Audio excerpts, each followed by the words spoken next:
الله أكبر كبيرا والحمد لله كثيرا وسبحان الله بكرة وأصيلا والحمد لله كثيرا وسبحان الله بكرة وأصيلا الله أكبر كبيرا والحمد لله كثيرا وسبحان الله بكرة وأصيلا الله أكبر كبيرا والحمد لله كثيرا وسبحان الله بكرة وأصيلا الله أكبر كبيرا والحمد لله كثيرا وسبحان الله بكرة وأصيلا الله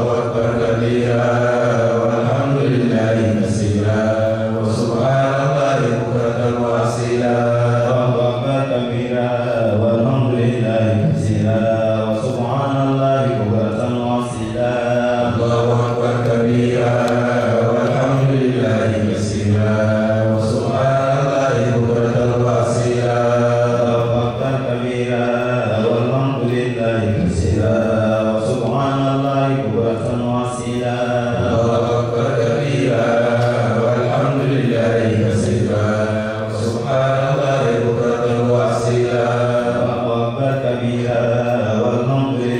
كثيرا وسبحان الله بكرة وأصيلا الله أكبر كبيرا والحمد لله كثيرا وسبحان الله بكرة وأصيلا الله أكبر كبيرا والحمد لله كثيرا وسبحان الله بكرة وأصيلا الله أكبر كبيرا والحمد لله كثيرا وسبحان الله بكرة وأصيلا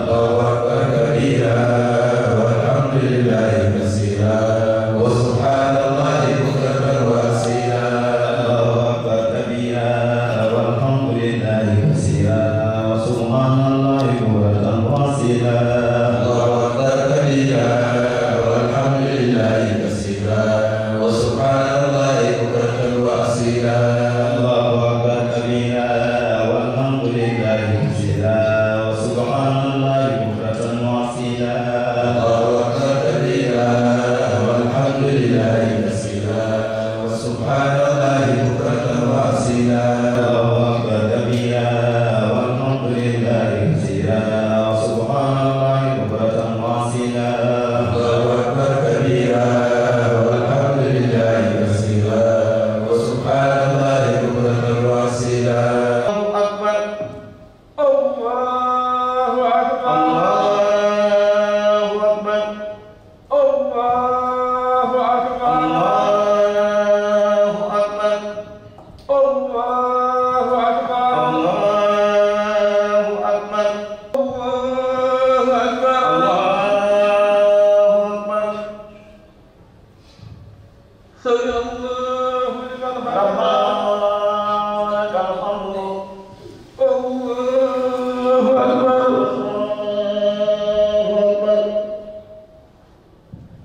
الله أكبر الله أكبر السلام عليكم السلام عليكم الله أكبر الحمد لله الملك القادر الحليم الصائر. Assalamu alaikum.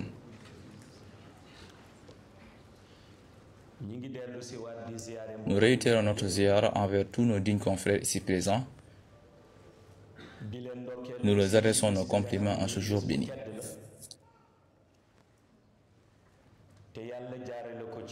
Et Allah nous l'a gratifié par le biais du prophète Mohammed sallallahu alayhi wa sallam, après l'avoir envoyé et attesté que Oma arsalnaka ila rahmatan lil alamin. C'est cette miséricorde qui se poursuit jusqu'à maintenant pour que nous puissions être là à vous parler. Nous vous adressons donc nos compliments et envers tous les musulmans du monde. Nous prions pour qu'Allah place la grâce et la lumière du prophète dans le cœur des musulmans du monde entier et qu'il transforme toute cette grâce et lumière en miséricorde. yàlla def ko yërmande ci ñoom su ko defee nuy ndokkeel imam Nous félicitons l'imam pour son travail éminent ci julli bi nga xam ni et pour la prière que nous venons d'accomplir. sunna la ñu jot ko def Et tous les bienfaits qui s'y trouvent ont été enseignés par le prophète Mohammed et ses illustres compagnons. yonent bi sallallahu alayhi wa sallam wane woon na ko moom ak ña nga xam ni ñëwoon nañ ca gannaawam te muy sahaaba yu tedd yi ba yàlla dogal Raison pour laquelle tous les musulmans perpétuent aujourd'hui cette tradition. su ko defee liñ ci mën a jàpp rek Ce que nous pouvons en retenir, imam jot na ko l'imam l'a déjà rappelé dans son prêche. muy li yàlla di wax C'est ce qu'Allah a toujours dit. fa zakir Fazakir, fa inna zikra tanfa'ul mu'minin. su ko defee yonent bi sallallahu Le prophète sallallahu alayhi wa sallam dafa daan def bés bu xëy rassembler chaque jour les musulmans mu dajale julli et échanger avec eux. bés bu xëy rek mu dajale julli yi di waxtaan ak ñoom yàlla dogal bés Omar lui dit un jour, bu fekkoonte ni même si tu ne nous avais jamais transmis le message qu'Allah t'a donné, li la ki la yónni waxte mu di yàlla sa ta qualité aurait suffi pour que nous te suivions afin de devenir des gens disciplinés. C'est une parole très importante. yonent bi Le prophète les rassemblait et un jour, Omar lui dit, même si tu ne nous avais jamais transmis le message d'Allah, plutôt tes propres paroles, tes nobles qualités auraient suffi pour que nous te suivions afin d'avoir la discipline, am la ñoo tuddee d'avoir le savoir-vivre, le respect et la justesse, car tout cela se trouve en vous. mi ngi ci yow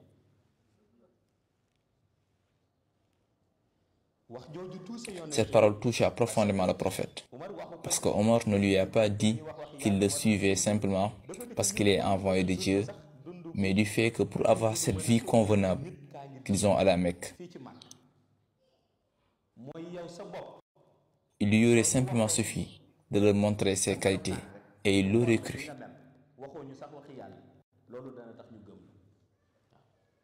waxuma sax ñu dem aljana waaye Non pas uniquement pour aller au paradis, mais pour avoir le savoir-vivre, la discipline, pour qu'ils puissent être des hommes respectueux, des hommes justes et intègres. Cela aurait suffi. bi yonent bi jógee ci jotaay ba Le prophète était content donc à l'issue de cette rencontre. kontaan waaye moom comme dafa ragaloon Mais puisqu'il craignait l'arrogance, le prophète craignait la fierté, raison pour laquelle même s'il était heureux, il ne le montrait pas. Il couvrait sa bouche via son turban pour casser son sourire. bi mu delloo Lorsqu'il est retourné donc dans sa chambre, Allah étant le plus proche de lui pour l'avoir envoyé, tam waxoon na ko may sa seede en plus, il lui avait signifié qu'il était son témoin. hudaa wa diinil haq li yuzhirahu ala diini kullihi wa kafa billahi shahidan yàlla nag comme waxoon na ko may sa seede Comme il est son témoin, Allah témoigna de sa joie lorsqu'il était seul. mu dugg ci néegam rek yàlla téye Il lui confia que je sais que tu es heureux après avoir entendu les paroles de Omar, waxoon tey waxaat mais répète tes sermons habituels. fawul mu'minin xam nga ku bëgg ba noppi mooy jaratul wax parce que ñëpp xam nañ ni Comme il est son témoin, Allah témoigna de sa joie rek seede na ni Umar lorsqu'il était seul.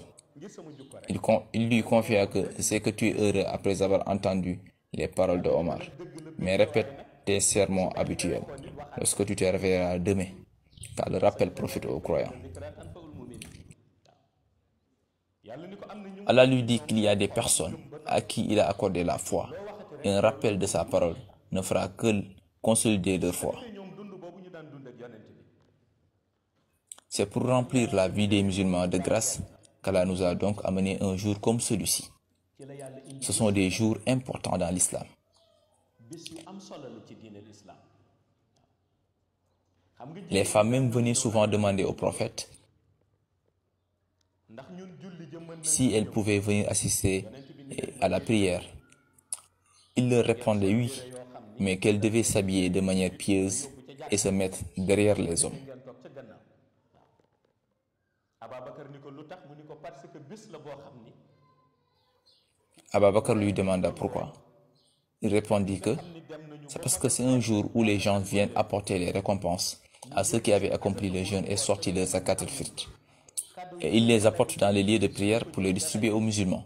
yonent bi ni ci place jullikaay ba la la malaayika yi di fekk pour jox la ko mu ni moo tax comme jigéen ñi ñoom it doon nañu Et comme les femmes jeûnaient elles aussi, elles ont donc le droit de venir en portant un habillement décent et se mettre derrière pour prier. demee ci mbooloo mu julli ji di tey muy sagesse boo xam ni C'est une parole de sagesse d'une très grande importance. da ngay gis ni kàddu gu tedd du ko ëpp solo beneen bi it mooy yàlla dafa tànn ñetti En plus de cela, Allah a mis en place 3 organisations qui sont tous bénéfiques aux musulmans. xam nga guddi laylatul qadr Lors de la nuit de Qadr ou Laylatul Qadr, la seule chose qu'Allah recommande aux gens est de faire du zikr. ñu zikr la leen yàlla di sant bu ñu wàccee daje ñoom seen cercle yépp dañuy zikr bi ñuy def suñu paree nombre À la fin de la nuit, tous les bienfaits qui découlent de le zikr seront distribués aux personnes qui célébraient la nuit bénie. jullit yi taxawee guddi googu lañ koy jox waaye bu demee ba bis Par contre, lors des jours de Eid al-Fitr, comme aujourd'hui, ou celui du Eid al-Kabir, boobu li yàlla di sant Allah ordonne aux gens du ciel, de même qu'aux astres qui se trouvent au monde ghaib, incluant les étoiles suñuy astre yi et les soleils, jant ya ca la ñu bokk biddéew ya ca la ñu bokk de prendre un moment de méditation pour se prosterner devant Allah. moment de méditation sujud ci jëme ci borom Ce sont les gens qui attestent de leur prosternation et tous les bienfaits qui en résultent seront distribués aux personnes qui participent à la prière. yi nga xam ne ñoom it bés boobu dem nañu taxawi julli ba ca place bañ ko war a defe ba sujud fa muy ci bisu korite ak bisu tabaski waaw te loolu yàlla daf leen koy sant pour symboliser grandeur bis bi Tout ceci, Allah le les octroie pour symboliser la grandeur de la journée. Moulay Cheikh Ahmed Tidiane disait que la synthèse du Ramadan se fait le jour d'un Eid, c'est-à-dire quand Allah atteste qu'il a agréé ou non le jeûne du musulman, ou s'il l'a accompli comme il se devait ou non, ou s'il l'a accompli comme il se devait ou non. Cette attestation se fait le jour de la rupture ou du Eid, et cela se passe au niveau de son âme. ma ngi koy seede ci ruuxu doomu aadama bi ca bis ba nga xam ni mooy bis ba muy dogee kooram mooy bisu julli comme tey la ñu tuddee bisu korite moo tax mag ñi seen jamono ñu C'est pourquoi les prédécesseurs élus d'Allah conseillaient aux gens de veiller à ne pas être emportés par l'euphorie des événements jusqu'à négliger ses obligations envers Allah. bu la gan yu bari yi seet Que le nombre d'autres reçus ne te fasse pas rater les heures normales de prière. Ne suis pas l'empereur de la célébration jusqu'à y autoriser des œuvres bannies par l'islam. parce que ñu ni comme bis Car comme c'est le jour où Allah réalise la synthèse, tu dois tout faire pour manifester encore les valeurs pieuses que tu avais durant le Ramadan. ci shahru ramadan jukko yooyu nga montré waat ko ca bis boobu ndax synthèse bi su nangoo Et si la synthèse est agréée, la personne n'aura plus de problème entre le mois de Ramadan et un autre mois. xam nga moo tax nitu yàlla C'est la raison pour laquelle les élus d'Allah ont de loin dépassé l'idée selon laquelle c'est au mois de Ramadan qu'on doit faire les prières surérogatoires de la nuit, ñu wax rek ni koor la ñuy naafila ou que l'on doit adorer le Seigneur ou réciter le Coran d'une telle manière. Cela les dérange lorsqu'ils entendent cette supposition.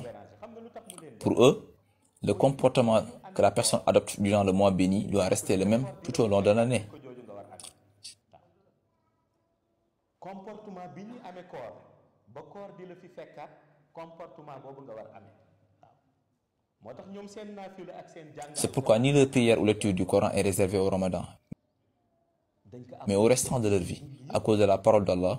ndax baat bi leen yàlla wax wa maa xalaqtul jinna wal ins illa li yaabudun waaw Allah a dit, je n'ai créé les djinns et les hommes que pour qu'ils m'adorent. moo tax ma ni nag il faut que aussi C'est pour cela que j'ai dit aux jeunes d'arrêter de penser que leur œuvre dans l'islam est un sacrifice. lii nii def Je vous l'avais dit même durant les leçons du Ramadan. Certains jeunes se disent que s'ils le voulaient, ils pourraient aller jouer comme les jeunes de leur âge. man de sama karaw mais qu'ils ont tout abandonné pour suivre Allah subhanahu wa ta'ala. Mais je leur dis non, car adorer le Seigneur n'est pas un sacrifice, mais un devoir tel qu'ordonné par Allah subhanahu wa ta'ala. mais du sacrifice booy def ndax bés bu ne nga Car chaque jour, on nous annonce le décès d'un homme centenaire, idem pour un homme de 18 ans, un bébé de 6 mois, un mort-né, juddaalewul ak bakkan car la tombe n'épargne aucune tranche d'âge. benn tranche d'âge boo xam ni moom la bàmmeel wax moom rek lay recevoir ñëpp lay recevoir su ko defee comme tranche d'âge Puisqu'elle n'épargne aucune tranche d'âge, chacun devrait se soumettre à Allah, peu importe son âge, âgé ou jeune. borom kawar gu ñuul nga jox sa bopp yoonu yàlla waaw te jox Cela ne sort pas du cadre qu'il a défini dans le Coran. la waxoon yonent bi ci alquran wa ma umiru illa li yabudullaha muxlisina lahu diina hunafaa wa yuqimu salata wa yutu zakata mu ni wa zalika diinun qayima yàlla nee na mbir mi Dieu a dit que l'essentiel n'a jamais outrepassé son adoration exclusive, d'accomplir la salat et de faire sortir la zakat. Et si vous recherchez si un homme marche dans la droiture ou non, voici le chemin de la droiture. Donc Allah a déjà tracé le chemin de la rectitude. xam nga li benn hakim Un chaz disait, tout ce qu'on ne peut pas reconnaître, c'est qui ira au paradis ou en enfer. Mais on reconnaît bien ceux qui sont sur le droit chemin, de même que ceux qui n'y sont pas. On lui demande, mais ceux qui sont droits, où iront-ils? Il répond, ah, on a de l'espoir quant à sa destination au paradis. On lui demande ensuite, et pour celui qui transgresse, il leur dit, ah, je ne lui souhaite pas. Ah, je ne lui souhaite pas. Mais s'il ne se réforme pas à temps, j'ai bien peur qu'il ira en enfer. Les gens lui répliquent donc qu'on connaît ceux qui iront au paradis et ceux qui iront en enfer. Il leur dit qu'effectivement qu'on les connaît, mais on ne l'annonce pas, car c'est un hakim ou un sage. bëgg jàngale mooy dafa doon bëgg wax ni yàlla mbooloom paramètre boo xam ni Il voulait montrer par là qu'Allah a donné au prophète jox na ko yoon la religion qu'il a lui-même certifiée comme étant la sienne. certifié ko religion islamique ni ko mooy religion bi nga xam ni tey ci la nit mën a bokk yàlla reconnaître ko inna diina indallahi l'islam mu jox ko doomu Et dans laquelle les hommes et les djinns devraient adhérer et faire benn priorité de l'adoration d'Allah leur priorité. mooy nit ak jinne Et faire de l'adoration d'Allah leur priorité. nag mu ni pourtant Quand on s'interroge à propos des autres créatures, Allah subhanahu wa ta'ala dit que même les autres créatures m'adorent, mais je ne considère pas leur adoration comme cadrée sur un principe. En effet, tout le monde adore Allah. Et si vous entendez le Coran dire wa ma khalaqtul jinna wal ins illa liya'buduni, je n'ai créé les hommes et les djinns que pour qu'ils m'adorent, on pourrait croire que seuls les êtres humains adorent Allah. Mais toutes les autres créatures magnifient le Seigneur car ils font du zikr. Sabah lillahi ma fi samawati wa ma fil ard. Allah a donc confirmé que tout ce qui est dans les cieux et sur la terre glorifie Allah. Mais il n'a pas soumis leur adoration à un principe particulier. S'il le souhaite, il les laisse. Ou au contraire, il arrête leur émission sans qu'ils en aient à subir des préjudices. Ou à tout moment, il peut réactiver leur connexion. Mais concernant les hommes et les djinns, leur adoration est un devoir continuel. Allah subhanahu wa ta'ala a dit que tout abandon vous sera préjudiciable. C'est la raison pour laquelle, de la manière que l'individu a commencé à prier tout petit, c'est ainsi qu'il doit la perpétuer jusqu'à la fin de sa vie. S'il l'interrompt, son sort sera celui que je vous avais raconté sur la traversée de Sirat. Lors de la traversée du pont Sirat au jugement dernier, il y a un groupe qui va commencer à marcher jusqu'à apercevoir les vitrines étincelantes du paradis. Et aussitôt on les voit tomber pour se retrouver en enfer. Lorsqu'on a demandé à Dieu qui ils étaient, Allah subhanahu wa ta'ala dit que ceux-ci sont ceux qui avaient débuté à adorer Allah, mais ils l'ont abandonné ensuite.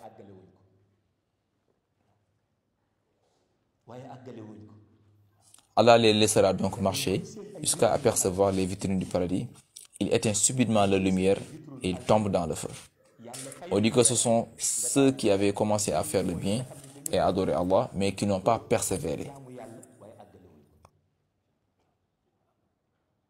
C'est pourquoi Abu Bakr disait que si on demandait au prophète la chose qu'il détestait le plus, ce serait une personne qui a commencé à faire le bien, mais qui ne le termine pas.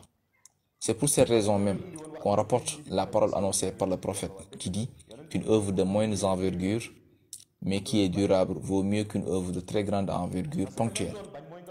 Ce qu'il ne voulait pas, c'est de voir une personne s'engager dans le sentier d'Allah jusqu'à y être reconnue pour ensuite l'abandonner. Ce serait une déception une fois devant le Seigneur, alors que le prophète souhaite que tous les membres de sa communauté entrent au paradis.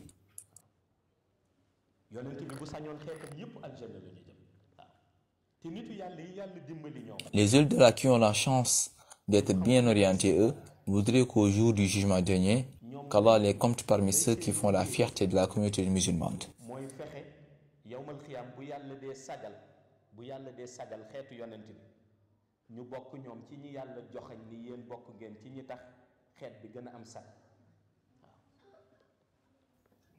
C'est pourquoi ils ne recherchent pas le paradis. Et si c'était seulement pour aller au paradis, ils ne se fatigueraient pas, car il n'y a aucun wali d'Allah qui entre en enfer. Allah les a garantis là-dessus.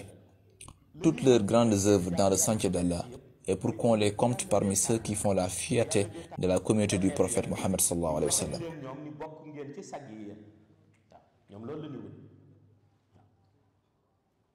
C'est la raison pour laquelle il ne faut jamais se décourager dans la pratique des bonnes œuvres. Il faudra y fournir des efforts, mais tous les efforts, que cela soit le zikr, la sourate al-Fatiha, la lecture du Coran, etc., doivent être continus et durables. Parfois, on peut vouloir entrer dans une compétition et on nous conseille de ne pas le faire car le niveau est élevé. Mais s'agissant du jugement dernier, je dirais que c'est une compétition avec un niveau extrême.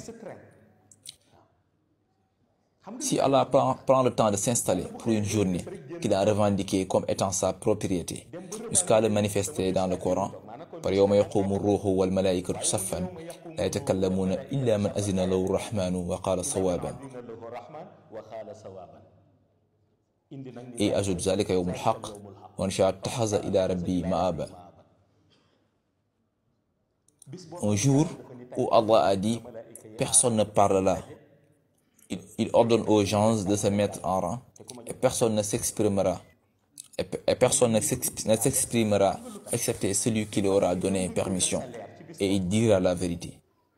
Le niveau est à l'extrême, car lorsque tu sors avec ta lumière, alors que durant ta vie, on a fait tous les éloges sur toi, concernant ta bonté, ta piété, ta lumière et ton élévation spirituelle, lorsque tu sors, tout le monde sera émerveillé par ta lumière, mais un instant après, celui qui était ta référence sortira, donc on t'oubliera en le voyant.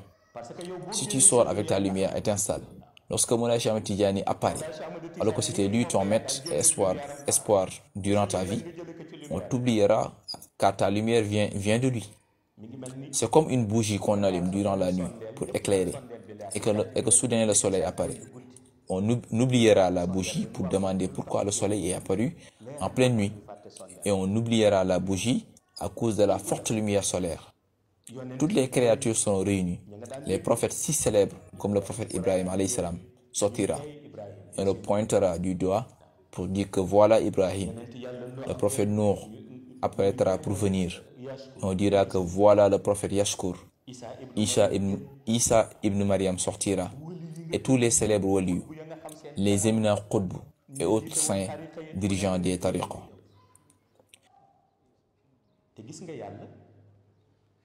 gis nga yàlla nee na bu ñuy génn sax damay bëgg ñu xam ne ñiy génn ñan lañ nee na bu ñuy génn. Et Allah voudra différencier tout le monde. C'est pourquoi dit-il. yow ma yasduru naasu astatan nee na damay bëgg. Il a dit qu'il ordonnera à chacun de se séparer de son proche en laissant un espace entre eux, afin qu'on puisse bien les identifier. On verra tous les hommes sortir pour venir s'aligner jusqu'au dernier qui va sortir, à savoir le prophète Sayyid Ahmed sallallahu alayhi wa sallam.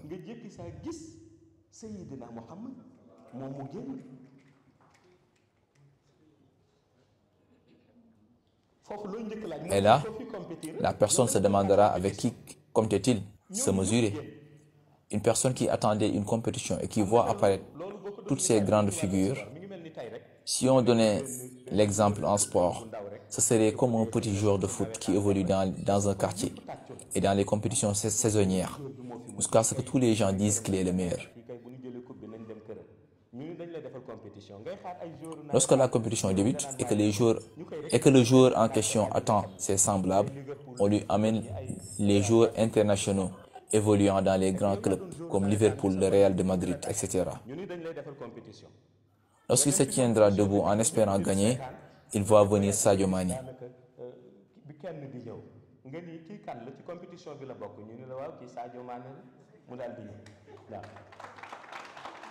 Un instant après, Karim Benzema apparaît.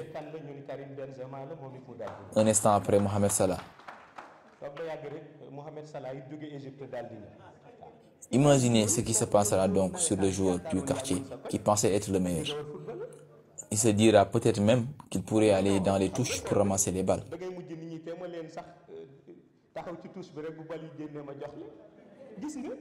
Malgré qu'on avait fait ces éloges, il ne comptera plus.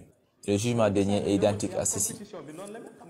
Quelqu'un qui a de la véritable lumière, etc., qui s'aligne et voit apparaître le prophète sallallahu alayhi wa sallam en tant que participant à la compétition, imaginez lorsque Moulay Cheikh Ahmed Tidiane apparaîtra et qu'on nous dise qu'il participe à la compétition.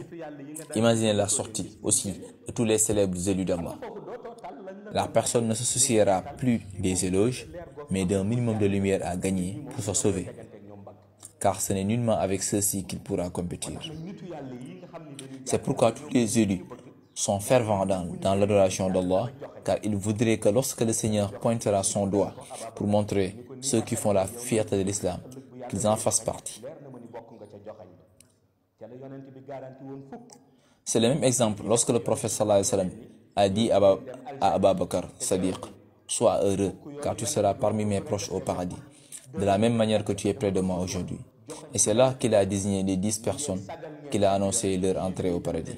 Le prophète n'a pas désigné ses 10 compagnons au hasard.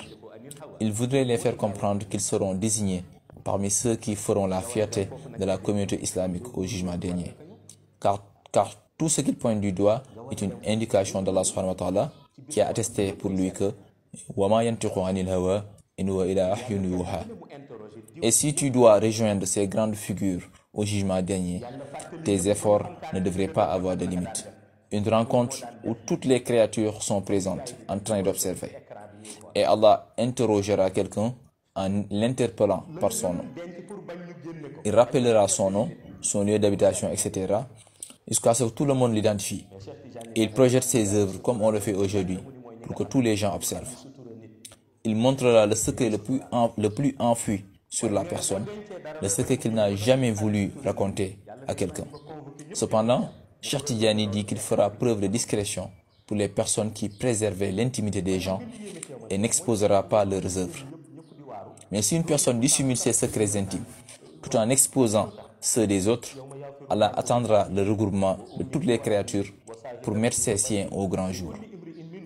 Ce qui est plus étrange à ce niveau est que malgré la gravité que pourra être ce secret, tu ne verras jamais les gens manifester leur étonnement. Pourquoi?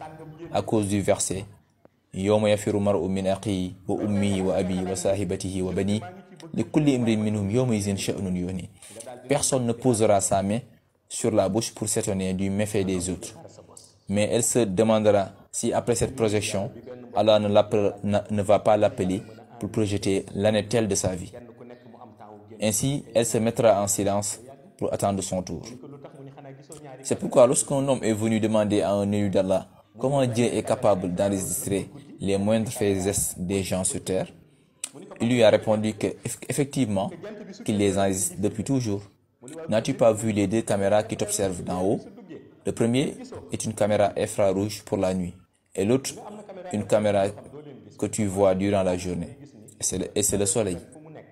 Il lui dit que dès l'instant que le soleil se lève, il est en train de filmer. Lorsqu'il a demandé et la nuit, il lui confie, la nuit c'est la lune qui filme. Et même s'il n'apparaît pas, il filme. Comme certaines caméras infrarouges dissimulées, mais qui permettent de filmer les points de chaleur. Celle dont dispose Allah maintenant, à savoir la lune, est plus performant. Donc il lui confirme qu'Allah surveille les gens 24 heures sur 24. Celle dont dispose Allah subhanahu wa ta'ala, à savoir la lune, est plus performante. Donc il lui confirme qu'Allah surveille les gens 24 heures sur 24. Lorsqu'il l'a interrogé sur l'intérieur des chambres, Il lui signifie qu'Allah a accès à tous les espaces. Il n'y a aucun espace sur lequel il n'est pas présent. Il a juste donné sa représentation sur un espace donné en disant Ar-Rahmanu ala arshi istawa. Mais il n'y a aucun espace sur lequel il n'est pas présent. Le fait de considérer cette réalité renforce donc la foi. Les prédécesseurs élus faisaient attention à ce terme, comme le Coran le rappelle souvent, à travers de nombreux versets qui évoquent le taqwa ou crainte d'Allah. Il disait que craindre Allah signifie que si la personne est seule, qu'elle sait qu'elle est soumise à Allah. Et ceci est notre arme, nous les musulmans. Ainsi, tous les musulmans du monde ont les mêmes obligations envers le Seigneur. Ce qu'il a ordonné aux musulmans sénégalais est la même indication qu'il a donnée aux musulmans de Palestine, la même qu'il a ordonnée aux musulmans américains ou chinois. C'est la raison pour laquelle nous devons être reconnaissants envers Allah du fait que nous pratiquons notre religion en paix. L'imam est là en train de faire son khutbah le vendredi et il n'y a aucun problème. Mais si vous allez en Irak, à Najaf, à Karbala ou Bagdad, lorsque l'imam prêche, 3 personnes armées jusqu'aux dents l'encerclent car à tout moment un homme peut surgir pour lui tirer dessus. Et malgré tout, l'imam fait bien son khutbah. Et ici, les hommes prient sans aucun risque sécuritaire. Si vous allez en Palestine, vous avez vu comment il procède au niveau du Masjid al-Aqsa. Lorsque quelqu'un prie, il fait attention à ne pas se prosterner sur les bottes des policiers israéliens, car ils sont stationnés avec leurs chevaux. Si vous allez en Libye, ils ne sont pas en sécurité lors de la prière à cause des risques d'attentats dans les mosquées. Idem pour l'Afghanistan. Donc, si nous ne profitions pas de cette paix que nous avons pour adorer Allah subhanahu wa ta'ala, ceux-là auront plus de mérite que nous. Même des personnalités très importantes de l'islam, à l'image de Omar ibn Khattab, Ousmane, Sayyidina Ali et Abu Bakr, n'avaient pas cette sécurité durant leur vie. C'est le même cas qu'on a dans certains pays arabes actuellement. Lorsqu'ils prient, il y avait un groupe autour d'eux pour veiller. Et ces derniers prieront après le premier groupe. Mais ils accomplissaient leur prière dans tous les cas. Au même moment, ici même, certains n'osent pas prier sur certains endroits. Il y en a même, lorsqu'ils vont dans la forêt, ils ne prient pas, en accusant le manque de sécurité. Alors que si vous allez dans certains pays arabes, l'imam est gardé par des gens armés de Kalachnikov. À la Mecque, là où prie l'imam est isolé et sécurisé lors de la prière, de sorte que personne ne peut le franchir. Les musulmans qui vivent au Sénégal et dans des pays sécurisés ont donc un privilège auquel ils doivent profiter pour adorer leur Seigneur et lui demander de leur accorder la paix au jugement dernier. C'est très important de demander cette paix. Je vous avais raconté l'histoire du vieux qui est venu confier à un wali que j'ai remarqué durant ma vie qu'Allah m'a octroyé 3 choses, la santé et la richesse, et il m'a octroyé une intelligence, jusqu'à ce que je me rappelle que depuis tout petit, je n'ai jamais été atteint par un quelconque événement douloureux. Et j'ai peur en me posant la question, est-ce qu'Allah ne m'a pas flatté en m'octroyant tout ceci pour me punir ensuite? Le vieil élu lui dit, il faudrait le demander, on le transmettra à Moulay Cheikh, car c'est lui qui peut garantir ici-bas et l'au-delà. Mais tu as raison d'avoir peur, car ce que tu as est rare. En effet, Allah peut octroyer la richesse à quelqu'un afin qu'il puisse s'en vanter. C'est pourquoi j'ai dit, arrêtez de dire que telle personne est riche par-ci et par-là. Mais il faudrait se demander où est-ce qu'elle finira avec sa richesse. En effet, il y a des personnes qui iraient au paradis s'ils n'avaient pas été riches. Mais ils ont été tellement arrogants avec leur richesse jusqu'à aller en enfer. Allah peut octroyer un privilège dans un domaine pour simplement flatter la personne. Ainsi tout le monde fera son éloge et il prendra les micros pour parler jusqu'à tomber dans le précipice. Ainsi tout le monde fera son éloge et il prendra les micros pour parler jusqu'à tomber dans le précipice. Pour certaines personnes, s'ils n'avaient pas été élises, elles seraient chez eux en train d'adorer Allah. C'est pourquoi j'ai dit qu'avant d'envier une personne pour sa richesse, il faudra s'assurer que cela ne la conduit pas vers une mauvaise voie. C'est pourquoi j'ai dit que avant d'envier une personne pour sa richesse, il faudra s'assurer qu'elle ne l'envoie pas vers une mauvaise voie. Le prophète disait, avant d'envier un guide, il faut s'assurer qu'il a de bonnes valeurs. Avant d'estimer la connaissance d'une personne, il faut s'assurer qu'elle a fait un bon usage. nee na booy naw borom cër nee na naw ko ci jukk bu rafet. Le prophète disait qu'avant d'estimer un guide, il faut s'assurer qu'il a de bonnes valeurs. naw borom xam-xam Avant d'envier la connaissance d'une personne, il faut s'assurer qu'il en fait bon usage. Mais si une connaissance n'est pas accompagnée par une pratique, ce sera comme le Coran l'a dit, Ya ayyuhallazina amanu lima taquluna ma la taf'alun. Et c'est ce qu'on voit chez nous malheureusement aujourd'hui, dans la plupart de nos prêcheurs traditionnels. On voit quelqu'un dire restez dans la rectitude, ne raillez pas vos confrères, etc. Mais si on te raconte ce qu'il fait, tu ne l'écouteras pas. na ngeen baax te moom buñ la nettali woon jukkoom rek sax nga xeeb ko waaw da ngeen jëf loo xam ni yàlla ci la leen di yërëme te moom tànnul lu ko yàlla di yërëme waaw Sénégal loolu moo fi bare. Ainsi, si tu n'as pas une référence solide, ils vont facilement te détourner. Et tout le monde sait qu'il est facile de devenir une autorité au Sénégal. Il suffit juste de mettre un grand boubou et rassembler une petite foule. Tout ce que tu diras, on dira que c'est le cheikh qui l'a dit. C'est un véritable fléau dans ce pays, car on entend quelqu'un dire que je ne peux pas faire telle chose, car c'est mon guide religieux qui l'a dit, mais de quel guide même s'agit-il? Un véritable guide est celui qui suit les pas du prophète sallallahu alayhi wa sallam, qui malgré son éminence a toujours fait preuve d'humilité. Le prophète était le plus gradé de tous, mais il marchait à l'intérieur des gens et prenait son temps pour saluer vivement quiconque il croisait. Il pouvait pourtant ne pas le faire. Mais aujourd'hui, il y a des autorités religieuses qui ont le complexe de se lever pour accueillir et saluer quelqu'un. Ils préfèrent même envoyer quelqu'un pour accueillir l'invité avant de lui tendre l'extrémité de leur main arrivée devant eux. Et ceci pourquoi? C'est la raison pour laquelle Allah y a manifesté son étonnement en disant Awla laka fa awla summa awla laka fa awla ayahsibul insanu lam yutrika sudda alam yakun nutfatan min mani tumna. Ils en étaient presque étonnés jusqu'à poser la question. Dieu subhanahu wa ta'ala a dit mais tout cet orgueil que je vois, qu'y a-t-il? N'étiez-vous pas au début un minuscule élément d'une goutte de sperme? Alam yakun nutfatan min mani tumna. Ils en étaient presque étonnés et c'est pourquoi Allah n'aime pas les gens orgueilleux. Ce que le grand philosophe Seydi Omar Foutiyou y a formulé est même plus facile à saisir. Lorsque les gens sont venus pour lui demander en pulaar, quel est ton point de vue sur les gens qui aiment l'autorité et le pouvoir? Seydi Omar leur répond avec ses paroles nobles. C'est parce qu'ils veulent monter en hauteur. On lui dit que pourtant les élus d'Allah, eux, sont humbles. Seydi Omar leur répond avec ses paroles nobles. C'est parce qu'ils veulent monter en hauteur. On lui dit que pourtant les élus d'Allah, eux, sont humbles. Il leur répond, c'est parce qu'ils sont déjà montés. Ils descendent donc. Et il a dit la vérité. Ceux qui s'interrogeaient dirent ensuite que c'est parce que le cheikh ne parle pas bien le Wolof. Mais je dis qu'au contraire, il comprend bien le Wolof. Car il a dit que celui qui n'a pas encore de grade, à chaque fois il aspire à s'élever. Alors que celui qui a déjà les grades spirituels, comme il monte, en tout temps il descend. Car il est déjà monté en grade. Et on ne peut pas émettre donc un Wolof plus clair que celui-ci. Mais ce fléau est bien ancré chez nous. Ainsi, pour ce qui est du reste, qu'on cherche que le prophète sallallahu alayhi wa sallam a inculqué les valeurs islamiques à la Ummah. Et Mawlana Cheikh Ahmed Tidiane nous a inculqué en son tour tout ce qui nous y permet de bénéficier de la lumière. Ce qui nous reste, c'est de nous mettre au travail, car le cadre nous a été déjà délimité. Nous réitérons donc nos remerciements envers toute l'assistance et nous leur adressons nos meilleurs vœux. Nous prions Allah de nous permettre de célébrer cette fête l'année prochaine et toujours en conformité avec la volonté d'Allah et les recommandations du prophète sallallahu alayhi wa sallam.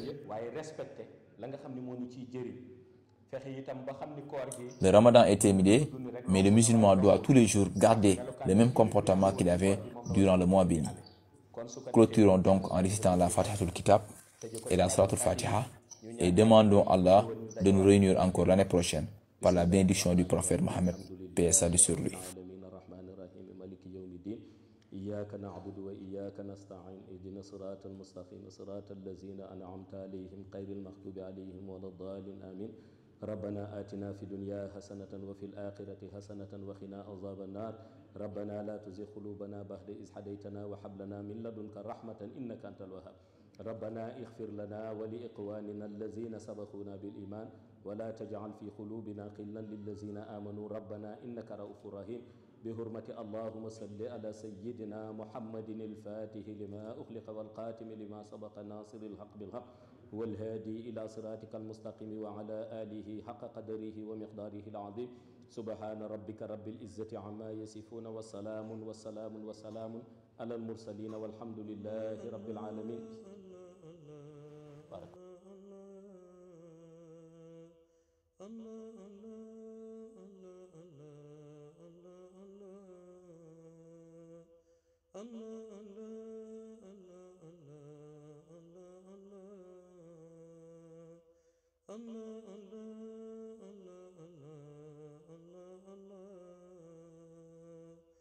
Allah